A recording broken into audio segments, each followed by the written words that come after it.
اصلاحات کی ناکامی ہو یا کوئی دوسرا منصوبہ ٹوٹ پھوٹ کر بگڑ جائے، اس کی ذمہ داری ہمیشہ بیوروکریسی ہی کے سر تھوپی جاتی ہے۔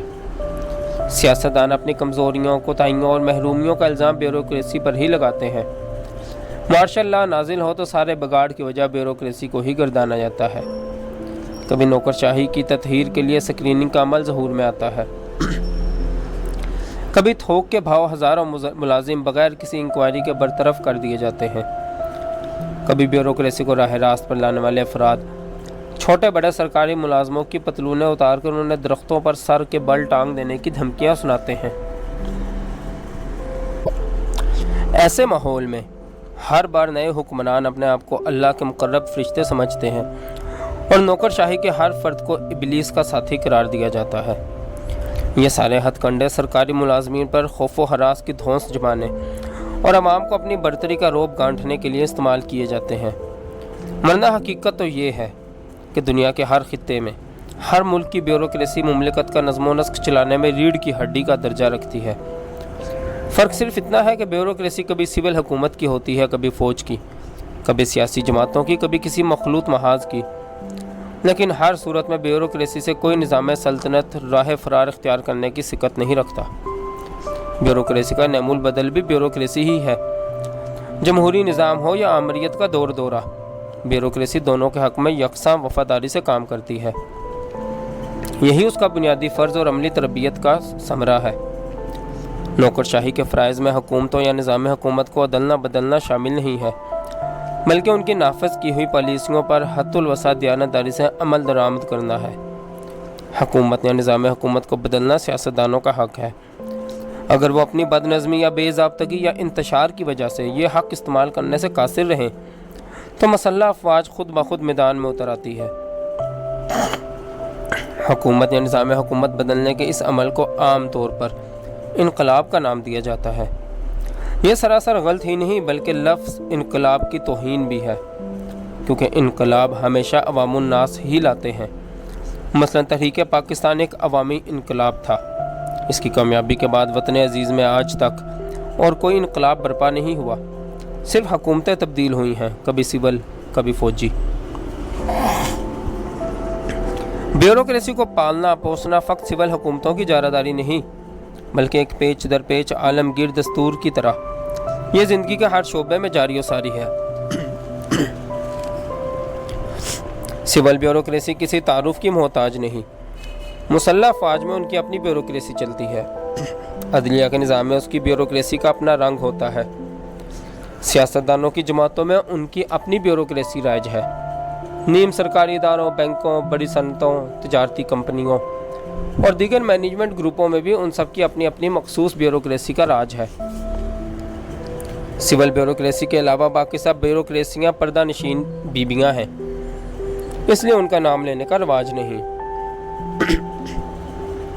البتہ سول بیوروکریسی کی نہ صرف تعداد بہت زیادہ ہے، بلکہ اس کا رابطہ عوام الناس سے بھی ہمہ وقت براہ راست رہتا ہے۔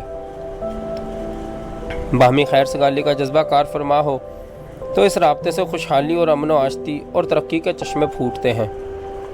ٹکراؤ کی صورت میں چکماک کی رگڑ کی طرح اسی رابطے سے حسد اور بغض اور کشاکشی کی چنگاریاں چھوٹتی ہیں۔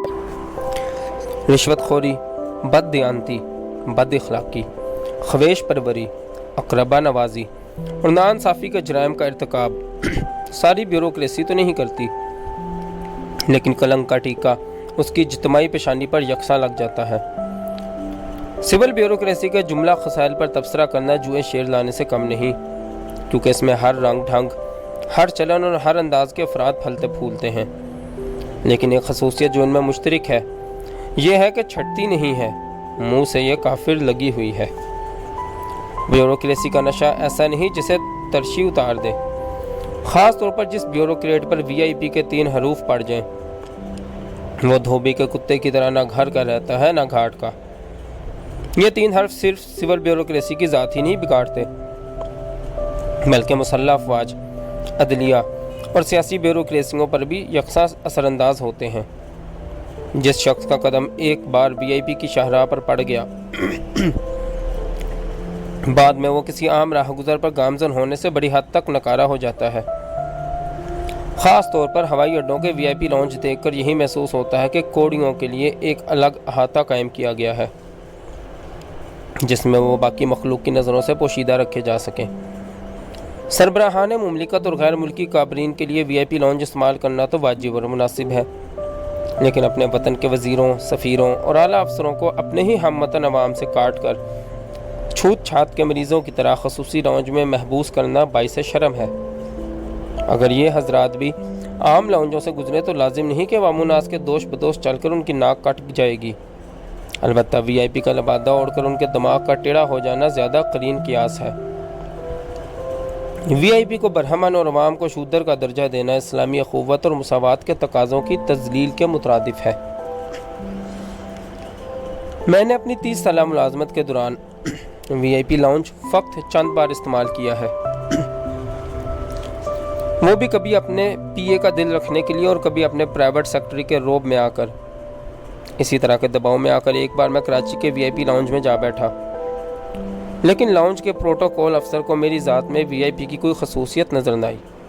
وہ جھپٹ کر میرے پاس آیا اور رشک و شبہ سے لبریز لہجے میں پوچھنے لگا، کیا آپ VIP ہیں؟ میں نے شرارتاً کہا، وہ کیا بلا ہے؟ ویری امپورٹنٹ پرسن، اس نے ایک ایک لفظ چبا چبا کر میرے علم میں اضافہ کیا۔ جی نہیں، میں تو اپنے آپ کو ایسا نہیں سمجھتا، میں نے اقبال جرم کیا۔ پھر آپ یہاں کیوں آ گئے؟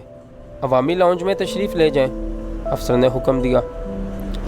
میں تو تعمیل حکم کے لیے تیار ہو گیا، لیکن اس وقت میرا PA آڑے آ گیا۔ معلوم نہیں کہ اس نے پروٹوکول افسر سے کیا بات چیت کی کہ وہ بیچارہ محجوب سا ہو کر میرے پاس آیا اور بولا، سر میں معافی کا خواستگار ہوں، آپ نے اپنی اصلیت چھپا کر مجھے بے حد شرمندہ کیا۔ میں نے جواب دیا، بھائی کون VIP اور کہاں کا VIP؟ شرمندگی تو ان حضرات کو لاحق ہونا چاہیے جو اپنے آپ کو سچ مچ VIP سمجھ بیٹھتے ہیں۔